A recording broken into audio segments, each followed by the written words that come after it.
Assalamualaikum warahmatullahi wabarakatuh.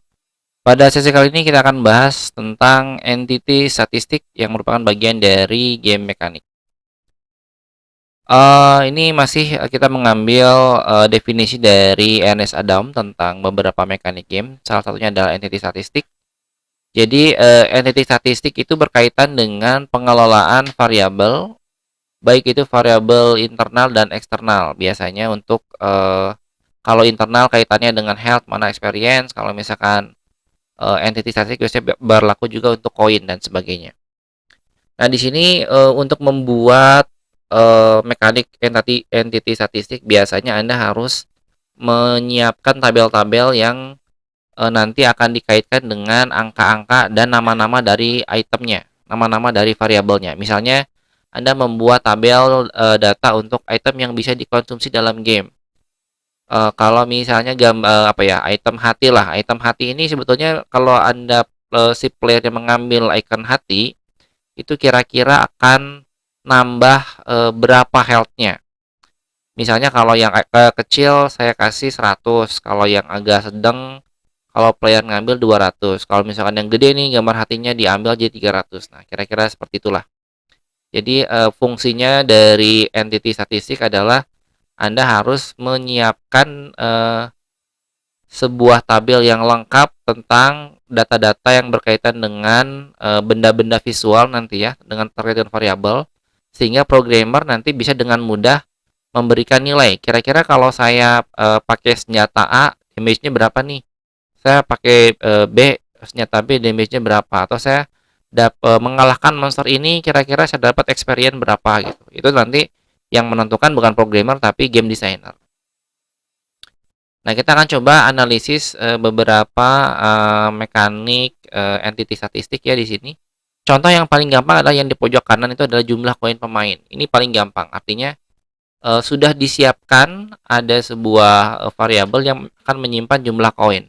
Kalau nanti misalnya ini Mario Bros-nya ngedapetin koin, maka ini koinnya akan bertambah satu. Jadi semakin banyak koin yang diambil, dia akan jumlahnya akan semakin bertambah. Terus yang keduanya adalah yang di tengah sisa waktu permainan. Ini gampang juga karena Mario Bros itu rata-rata satu level permainannya 3 menit biasanya. Kemudian ini juga menarik di bagian monster di pojok kanan bawah itu ada skor yang bisa didapat dengan membunuh monster ini. Jadi nanti setiap monster itu sudah ada skornya walaupun tidak tertulis, tapi tidak tertulis dan tidak terlihat oleh player, tapi ini harus tertulis dan diketahui oleh desainer dan programmer karena mereka akan menentukan kalau saya bunuh monster ini dapat dapat skor berapa nih gitu.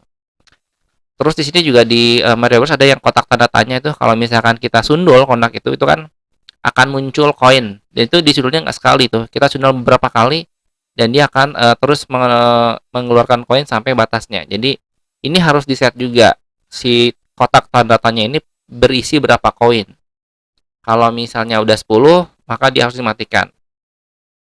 Yang di pojok kiri ini jumlah nyawa pemain kayaknya ini udah standar ya. Jadi angka-angka seperti inilah yang harus disimpan dan ditulis oleh seorang game designer.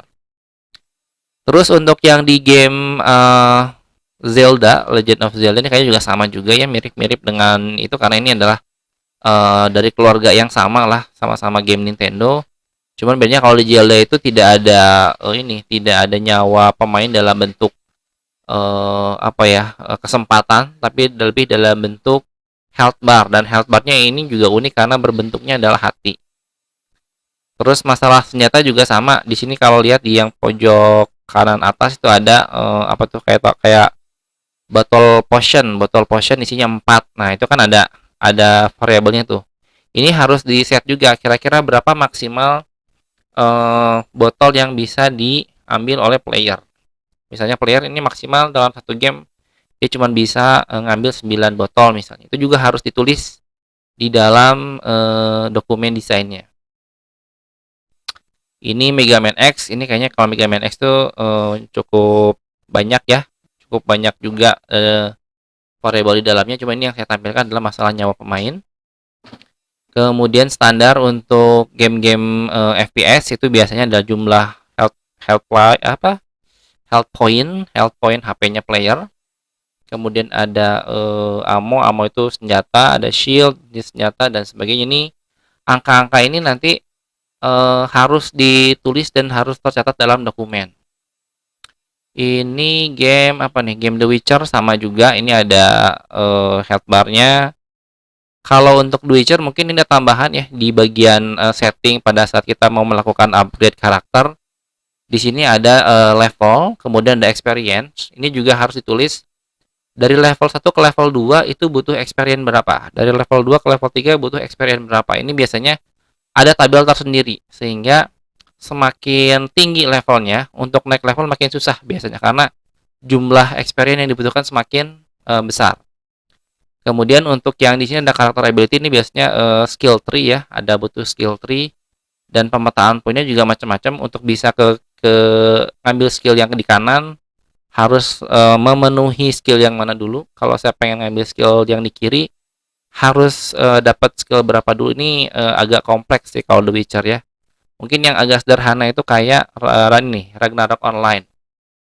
Ini lebih sederhana karena fokusnya cuma ke angka. Kalau saya pengen ataknya lebih tinggi, maka ditambahinlah strength-nya, STR-nya dinaikin gitu. Kalau misalkan saya pengen jadi pemanah supaya tembakannya lebih keras, lebih sakit, itu bisa dexterity-nya yang ditingkatkan. Tapi kalau saya sebagai penyihir pengen damage-nya lebih tinggi, maka intelligence-nya yang ditingkatkan. Ini hal-hal seperti ini juga sebetulnya harus dirancang oleh game designer, sehingga programmer pada saat melakukan kalkulasi damage sudah tahu berapa angka yang harus dia masukkan untuk setiap kalkulasi ini. Minimal formulanya dapat lah gitu. Kalau strength-nya tinggi berarti ini untuk swordman nanti damage-nya sekian. Kalau misalkan dexterity untuk archer damage-nya sekian gitu.